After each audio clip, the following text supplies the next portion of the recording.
I'm going to call the meeting to order. Good morning. My name is Susan Reardon. I'm the Staff Hearing Officer, and I'm calling the meeting of Wednesday, May 6th to order. Today we have 4 items listed on the agenda. However, item D, which is 1964, Las Canoas Road, is postponed to May 20th. Is there any other? There's no other changes to the agenda, right? Okay. Under announcements and appeals, the appeal of 2140 Mission Ridge Road is scheduled for Planning Commission tomorrow, which is May 7th. And then the appeals for the projects located at 1415 Mission Ridge Road and 436 Corona Del Mar, those are on next week's Planning Commission meeting, which is May 14th.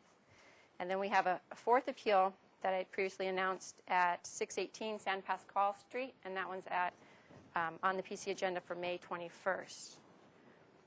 And I don't think there's any other announcements or appeals. Okay. Is there anyone in the audience who would like to address the Staff Hearing Officer on items not on the agenda today? No, seeing no one, we'll move to the first item, which is 354 Conejo Road. If the applicant would like to come up. 357. Oh, sorry, 357 Conejo Road. Can you turn on the vent?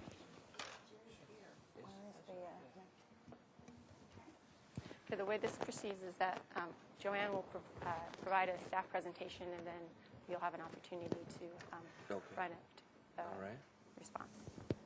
Okay, whenever you're ready. First, I want to state that the project has been determined that it's exempt from further environmental review pursuant to California Environmental Guidelines Sections 15303 and 15305. The project site is located on a 9,065 square foot lot in the T Fire Burn area. The property is zoned A1.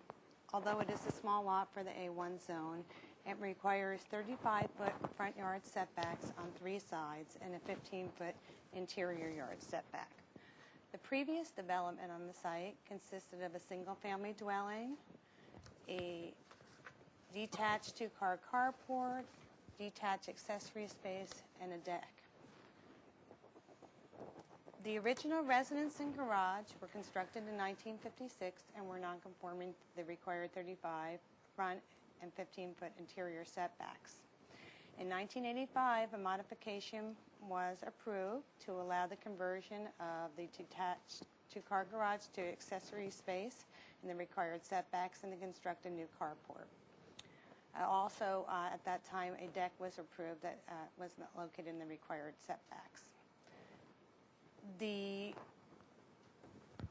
proposal before you today is to construct a new single-family residence with an attached 2-car garage, attached accessory space, deck, to add 168 square feet in this area, 98 square feet along here, and to extend the deck in this area.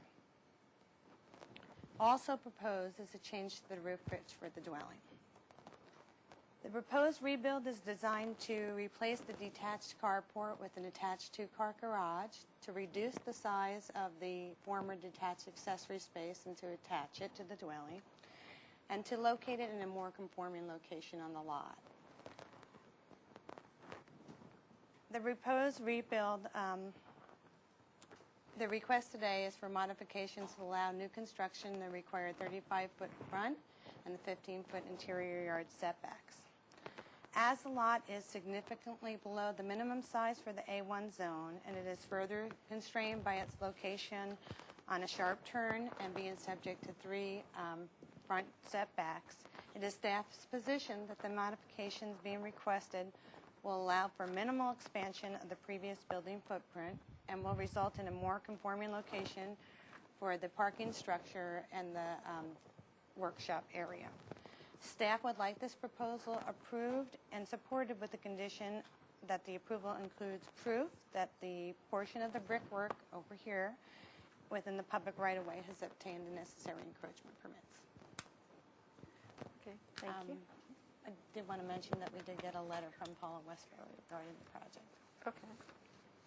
Great, thank you. Hi. I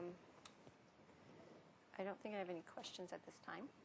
if you'd like to state your name and association with the project for the record and add any additional comments. My name's Dirk Small. I'm with Evergard Construction, the general contractor on the project. Basically, I think everything's been spelled out. We're basically trying to stay within the same footprint, with the exception of, the added area here, and to make it more pleasing to the eye with the garage instead of the carport. It's pretty simple. Okay. And you're, Marion Groff, okay, owner. and then you must be Gerald Groff? Gerald Groff, that's right. Okay. Now, the changes that are proposed to the home are, Joanne had mentioned roof pitch changes. Looking at, I asked Joanne if I could see the archive plans just to get an idea, just so that we're noticing and approving all the changes. And it looks like there's also some doors and window changes. Is that correct? Just on sizes, not necessarily on location, but sizes. The original house had a 112 pitch. We're putting a 412 pitch for the roof. Two reasons: one for better insulation and better design, as well as for load handling for the concrete tile roof that's going to go on. The difference in the windows would be sliding glass doors where there were originally two windows in the front here. Okay. We're going to put sliding glass doors here and here to access the deck. Okay. So in any action I take today, I'll add in alterations within the setback, because Right. Any alterations within a setback area to a non-conforming building, if it results in a change, like changing a window to the French door, that needs a modification also. So just to be clear that it was looked at and it's part of any action that Okay. is taken today. Okay. Excuse me, I just want to point out that there is an opening in this area on the second page. You'll see. Out to in the this patio. area. Yeah, the back door. to I the- have highlighted on the second page. This same. area. And then this one's new too then? That one is a reduction in size to what was there prior. Okay. And there are some changes in these areas. Some of them, this I think is getting larger while this is getting smaller. And this area is part of the addition. Some minor changes in here and here. Okay. Great. Thank you. All right, I'd like to open the public hearing for 357 Conejo Road.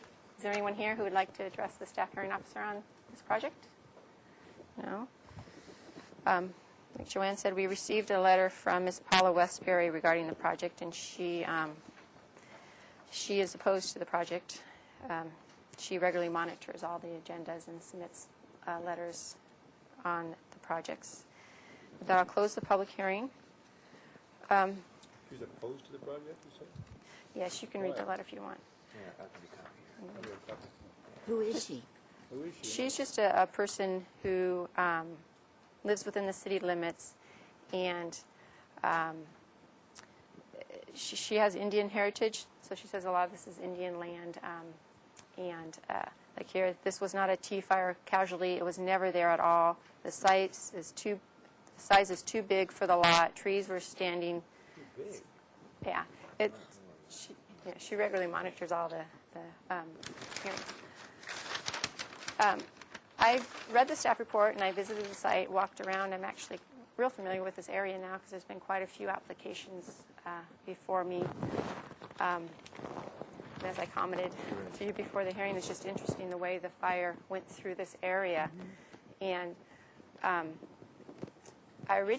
know the lot's small, and it is constrained because it comes out, it has the public street frontage on three sides, so the development has to be in a smaller area. And the required setback is 15 feet, which makes sense on an A1 piece of property, but however, this is not 1 acre size. It is only 9,000 square feet. But I still wanted to look at the distance between the property line and then the neighbors, what was there. And initially was concerned with the proposed setback. However, I've looked at the archive plans, and you truly are improving the situation. In two instances, you're pulling it away from interior setback, and you're pulling it back from the street. front. So it is getting more conforming, and our code does allow for the reconstruction of non-conforming buildings that are getting more conforming without requiring a modification. However, since you are enclosing the carport to a garage, that's why you do need the modification. So if you were just proposing to build back the carport, it actually would be allowed by our code. So looking at that information, I feel comfortable that that modification is supportable. And I don't have concerns with the new exit out the rear of the accessory building. It is appropriate to reach your patio area. And therefore, I can make the findings outlined in the staff report. I do want to add in the project description, Gloria, that where it talks the modification to permit new construction and alterations within the required 35-foot front yard setback in the interior to recognize the other changes, the windows, doors, and roof changes. And then in regards to the finding, the second full line from the end, Gloria, where the word but is, I can read the sentence. It says, in addition, the conversion of the previous carport to a garage within the front and interior setbacks and the reconstruction of a smaller workshop within the required interior setback, that but change, both of which are in a more conforming location on the property. So just put both of which. And then I want to add another sentence regarding the alterations. The alterations to the nonconforming portions of the residence, including changing windows, doors, and roof pitch, are appropriate architectural upgrades to the architecture and will not adversely affect the adjacent neighbors. And then, like Joanne said, the approval is subject to the condition that an encroachment permit be obtained for that portion of the driveway. My action is appealable to the Planning Commission, and within 10 calendar days. And if that were to occur, Joanne would contact you. The Planning Commission also has oversight authority on all my actions, and they have a liaison that reviews my actions, and if they determine that this project warrants additional discussion by them, raises some community concern, they also have the authority to pull it up before the Planning Commission within that same 10-day period, and Joanne would contact you if that were to occur. Okay? What are the chances of that happening? On this project, I would say very small. For the, Good news. yeah. So you have a project. Yeah. Okay, so that's it? Yeah. Okay, great. So your next step is back to SFDB. Right. Okay, thank you. Thank you so much. That's a relief after just being evacuated the second time. He was saying that. That is, Go check Hopefully your they all reservoir. get this All one that off. yeah, wow. Well, go try to relax. One less stress. Thank you so much. Thanks a lot. Sure. Okay, the next item is 6 Rosemary Lane, if the applicant would like to come up and have a seat at the table.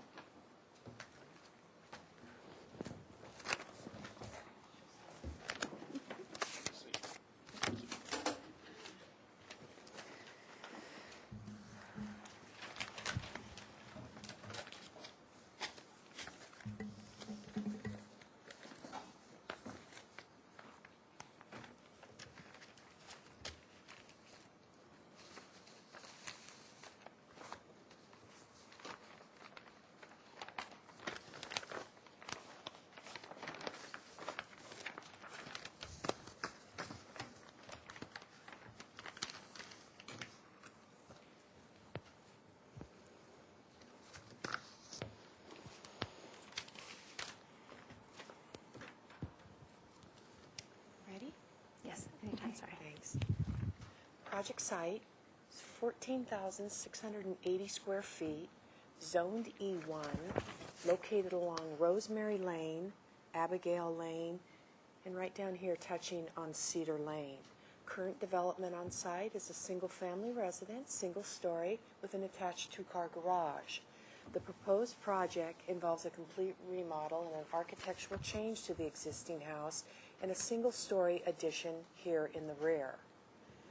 The discretionary application required for this project is a modification for the alterations that are occurring within this non-conforming front yard setback. The entry is being relocated here. And in order to be consistent with the craftsman style being proposed, a new porch is being added, again, in this front yard setback.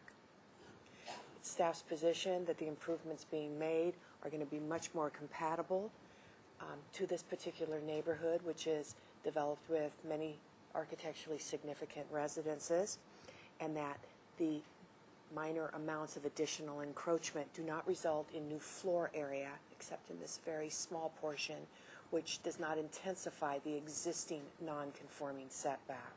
Staff is asking for approval of this project as submitted. Great, thank you.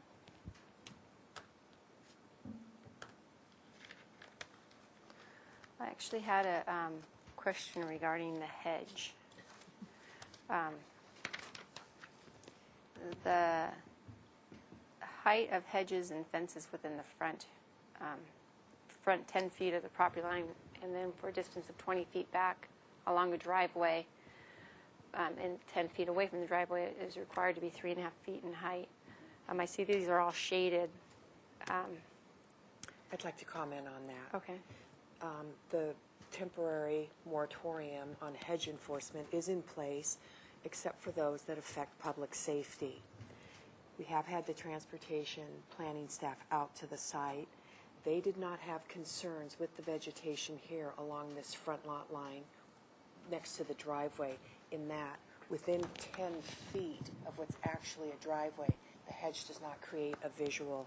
Oh, so if you draw the line out hindrance. from the garage, That they're is saying that's the correct. driveway part? The Okay. area shown shaded here may have reductions in their height. We're going to leave that to the transportation planning staff during the plan check process. Again, they are hedges that are subject to the moratorium. Unless there are safety or visibility issues, there may be issues within these areas, and they would like to address that during their plan check process. So we'll just have a generic note put on the plans that will comply with that section of would the be code? Perfect. Okay, without showing any areas. And, Okay, great, thank you. I could add a comment on that. Okay, well, I wait. was- If you can state your name, both of you, in association with the project. You have one right here. Yeah. So we can get it for the record. I'm Karen Pick. I own the property. Okay. I was cited when I first purchased this property, and so I went down to the city about this, and I had measured all the hedges in the area, and mine was conforming to everyone else's. And so I went and asked the city, because they cited me regarding the hedges, and they said, do not do anything because there's a moratorium and we have not made the decision, and that my hedges are conforming to everyone else's. So I've left them as they are for the time being. And that's fine. The moratorium, again, like Roxanne had said, is in regards to the hedges. However, if an existing hedge poses a safety I problem, understand that. so putting the generic note on the plan that it would conform to that section of the code, the moratorium would still apply. Because Okay. those sections that don't pertain to public safety, we're currently not enforcing. Okay. Would you like to state your name and association? You have any- My name's Don Sharp, architect for the proposed project, and I have nothing further to add unless there are questions. Okay. At this time, no. I'll open the public hearing. Is there anyone here who would like to address the staff hearing officer on 6 Rosemary Lane? No? I'd like to... Okay, can you come up and... Here's a... Yeah, you can have that one, or there's a mic over here. You can sit on this chair. Let's see. Put this one a little closer to you. And then it's not... Yeah. You have to excuse the fact that I don't hear well, and I couldn't understand what was being said about the hedges, but I just want to get the word of the neighbors into the hearing.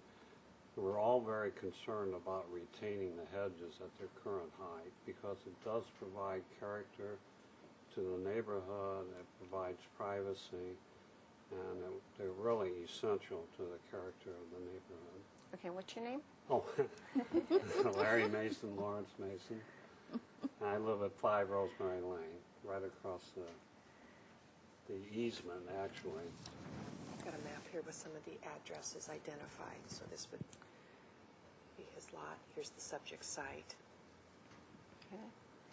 This, I came down and reviewed the plans yesterday, and I saw that penned note to remove the hedges, and the whole neighborhood went ballistic when Yeah. I came back and reported. That's why we're all here. So For the hedges? I just want to get on the record that these hedges are extremely important to our ambiance and privacy in the neighborhood. Do you know how long they've been there for? As long as I've been there, and I've been there since 1977. Well, the house was built in 1940. The hedges were put in at that time. Because if you can show they're legally non-conforming, which they'd be planted before 1957, correct, Roxanne? They may be grandfathered in, but I don't have the power to say they can stay or go if they violate the municipal code unless a modification is requested for those hedges. Why is it being raised at this point? Because of the modification on the property? Or? Correct. Yeah, and it's shown on the plan, and so we review it, and it needs to be conforming to the municipal code. You can always request a modification for it to allow it to be over height. And one of the justifications that you may state, I'm not saying whether supportable or not, would be the character of the neighborhood. But that's not a discussion at this hearing because it hasn't been noticed. The Botros, who I spoke to last night about the hedges because I couldn't reach you, stated that they have lived there over 40 years and the hedges were there at that time. So I know they've been there at least that long. Mm-hmm. They were not able to be here this morning because he's ill, but Okay. I know at least that long. It's unanimous in the neighborhood. We really need those hedges. It's one thing everybody agrees upon. Yeah, that's the only thing. It brought us together.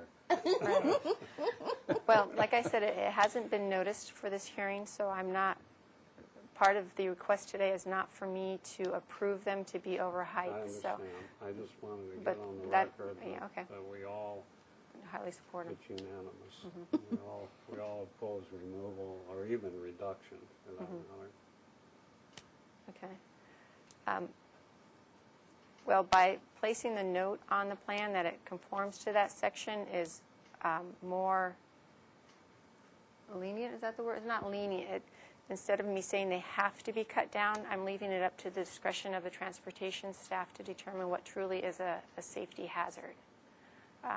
And if it's determined there's not a safety hazard or safety concern, then at this time they can remain that height because we are not enforcing on the hedge height limits in the front yard. And just for the record, the staff has been out and they have determined there are visibility obstructions associated with the hedge heights. So perhaps you'll need to deal with them because these areas have been identified by those individuals that have said this obstruction is causing public safety issues. So who would our neighborhood approach on that? I'm going to help you out after the hearing, okay? Right. We'll get you in contact with the correct individuals. One thing that we might throw in here is the fact that this is an easement here that was granted some years ago along Rosemary Lane. That was originally not Rosemary Lane. That was before we owned the property. And we've discussed in the neighborhood possibly closing that off as an option to ease the traffic concerns to there. And that would be something I think we might all prefer rather than removing the hedges. Okay. That's another option that you can work with the public works staff on. And it's not subject to my review or purview, but it's something that you can pursue with the public works staff. And Roxanne can help you out after the hearing on that. Point you to the right people. I would like to make a comment since this has come up. Rather than Cedar Lane doing this, as you can see, Cedar Lane continues around this way. As you see, the property line is here, and as you see Cedar Lane, the edge of pavement is not here, it's more up here. Now, also, briefly, you can see the curve that we're talking about. The fire hydrant is about the property line, and this is Mrs. Pick's hedge, and continuing on around that radius is another hedge belonging to the property down here. And this photograph very clearly spells out the fact that they assumed this triangle, the 50 by 50, has nothing to do with reality when it comes to the hedge. Well, what you can do is request that transportation staff come out to the site with you, and you can point out the Absolutely. property. But I just wanted to clarify that that black pen mark on the drawing is not accurate. It actually is quite different than that, and that the hedge is not impacting the intersection as much as the neighboring hedge does. Great. Okay, thank you. I'd like to note for the record that I received 4 letters on this project. These are the individuals' locations for the letters Oh. of support. Okay.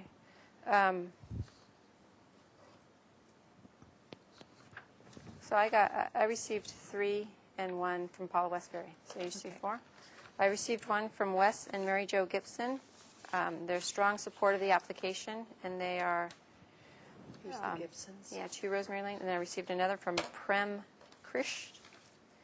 I am in complete support of this project design is his conclusion. He's at Mr. Krish here.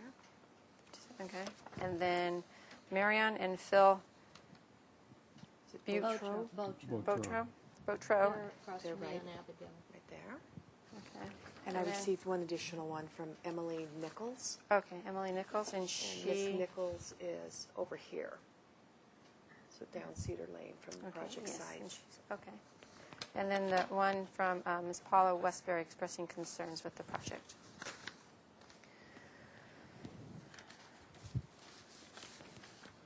Okay, in regards to the project,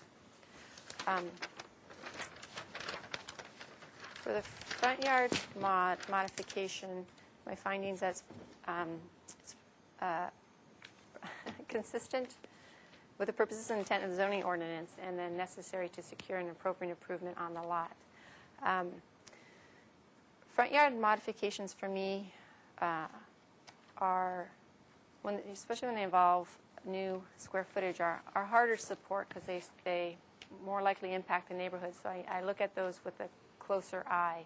And I went out to the site, and thank you very much for walking me around your property, and looked at the neighborhood, and I did notice all the high hedges, overheight hedges. It is the character of the neighborhood. And looking at the existing architecture of the home and what's proposed, the front porch elevation, this is an improvement over what's there. And given the style, architectural style, porches are an integral part of that. And the porch size that you're requesting is not way out of scale. It provides an entry to your home and balance on either side. In regards to the addition, filling in the area that's currently the front door, I think it is minor enough, and it's minor enough. It doesn't create a huge intensity of use of that area. It does provide nicely on the front elevation. That I think it can be supported in this instance. The other question I have is on this new fence. It's okay to be there in the front yard. The part that's not okay is the trash area. It's crossed out here on my plans. It shows trash area. Trash can't be stored in a required setback. So the fence could be there, but the notation that it's a trash area has to be taken off the plan because, like I said, we don't allow storage Correct. in the front yard. So the plans that are stamped would not have that denoted on it. So given those comments that the proposed upgrades to the house, including the porch and that addition, is an appropriate improvement in this situation, and therefore I make the findings in the staff report and approve the project.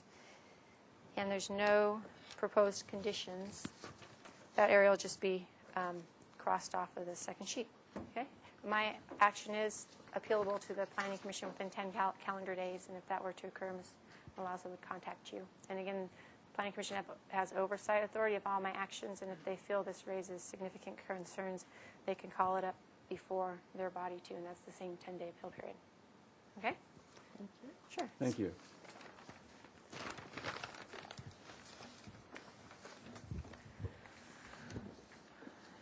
Okay, the next project is 814 Laguna Street.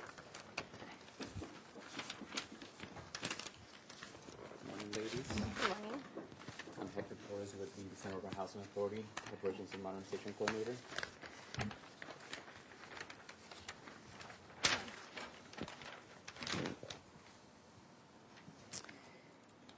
Did you? Are these?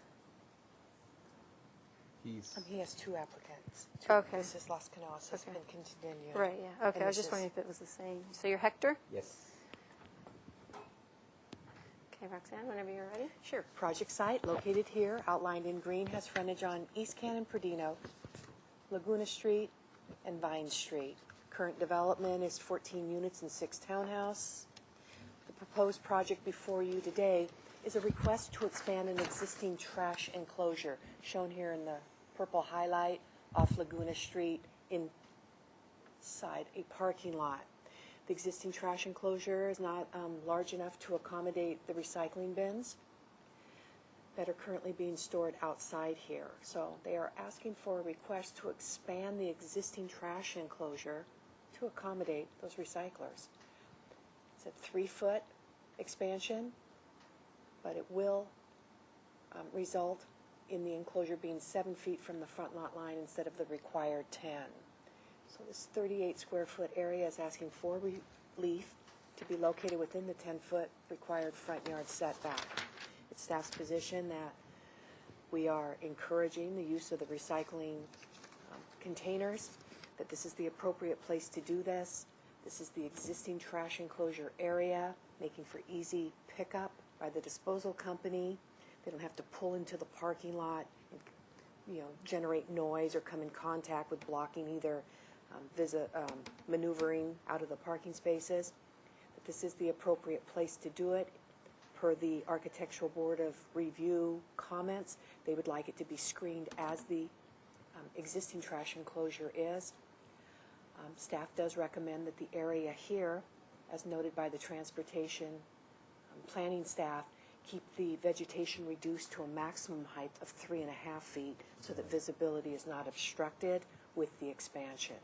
Staff is asking for approval of this project as submitted with this additional limitation on landscaping within this area. Now, how did the trash area enclosure get there originally? Was a modification approved No, for it? actually, it observes the 10-foot setback. But isn't it in the front yard? It's an enclosure, yeah, it would have been storage in a remaining front yard. That is allowed. Okay. Okay. It's not roofed, it's just an enclosure. Okay. 'Cause, yeah, with the project beforehand where that was actually in the front yard setback. No, it isn't. The front yard setback No, here the is- project before we just talked about on Rosemary Lane. Correct. Yes. Okay. All right, you've already stated your name for the record. Did you want to add anything else? No, it's just that I agree with this. Once I heard the last case, this came to my attention that we had a condition that we probably needed to fix, and we will fix. Okay. Like I said on the other one, my finding here is that it's consistent with the purposes and intent of the zoning ordinance, and it's an appropriate improvement. And what other options did you explore that would conform to the zoning ordinance? And why was this the option that was taken? Just like Roseanne explained, that if we were to take it anywhere on the property, we would be running into the traffic situation. We would be, we have at the deep end of the property, the parking lot, we have a situation with a change in elevations, so it would make it more difficult. This is the extreme side of it.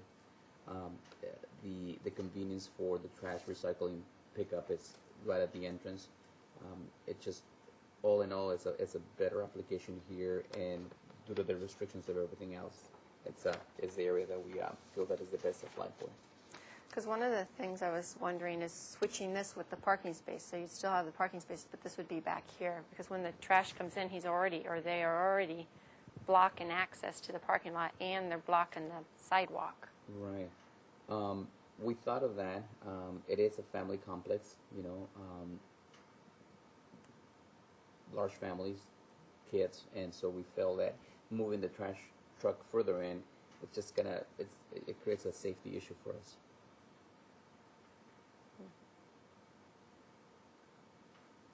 Okay. I'd like to open the public hearing, and seeing there's no one left,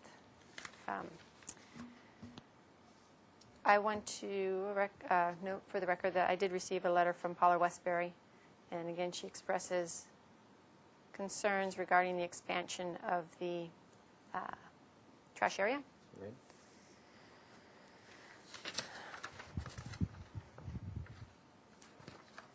Well, I went out to the site and visited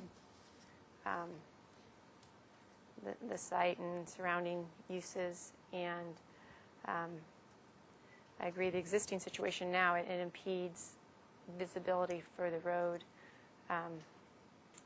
The additional impediment also is parking here in the cars. I'm trying to see to get out too, Yes. but trying to reduce or improve the visibility as much as possible is good.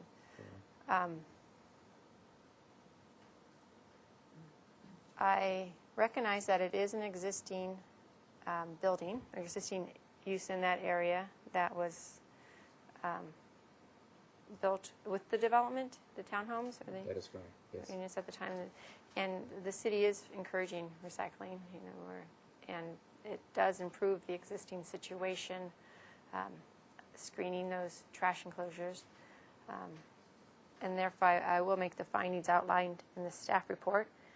I do want to just kind of specify further in the conditions where it states, when the project returns to ABR, comments related to the screening of the trash enclosure needs to be reinstated in the observation of the height limitations.